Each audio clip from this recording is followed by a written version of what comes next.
Venezuelans are facing a crisis in the health sector. Medicine is either non-existent, hard to find, or far too expensive.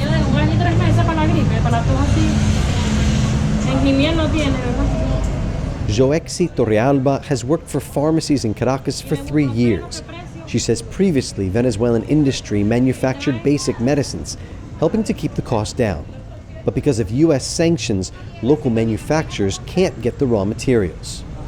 People with cancer particularly just die because they just can't afford it. The medicine is really expensive. Someone making minimum wage will never be able to afford the medicine for treatment.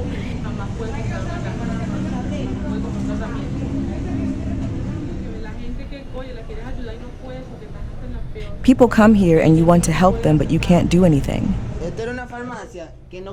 This pharmacy was packed. It was packed full of medicine. Now see what it looks like. It's empty.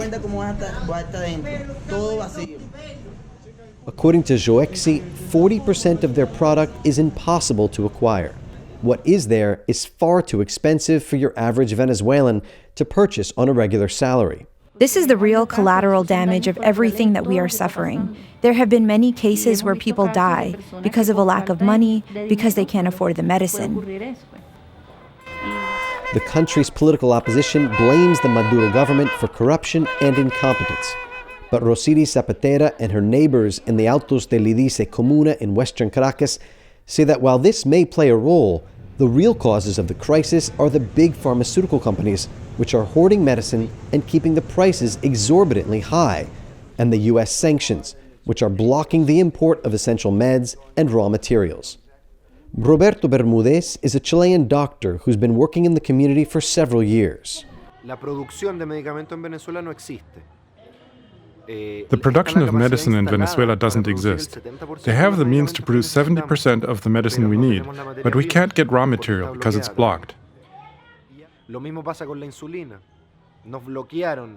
It's the same thing with insulin. Eurobank blocked 40,000 doses of insulin, and a diabetes patient without insulin dies. So what do? We try to break the blockade in other ways. Here, neighbors are developing their own answer to respond to the crisis, a neighborhood pharmacy.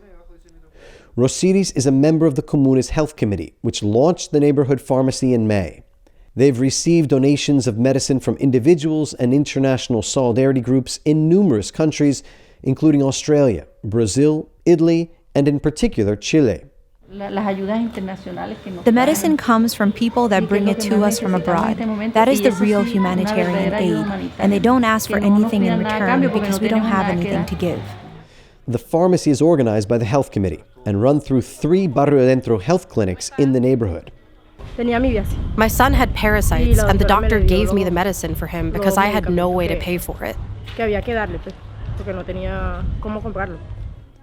Barrio Adentro clinics were set up around the country under President Hugo Chavez in order to meet the needs of the country's poorest populations, many of whom had never before had access to health care.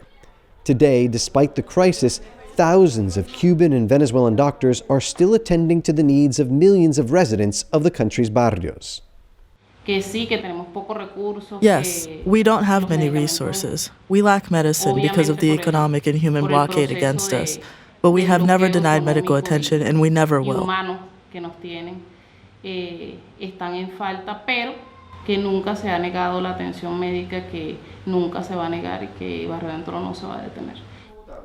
The community pharmacy is a small response in one neighborhood amid the ongoing impact of the U.S. sanctions. The Health Committee is also teaching residents how to grow tiny gardens of medicinal plants in their homes. But for many of those involved, the real way to begin to resolve the problem would be to lift the U.S. blockade and financial sanctions that prohibit Venezuelans from accessing urgently needed medicine. There's a mafia that is leaving us with less medicine for the people, and the blockade is brutal, because they are using it as a weapon of war.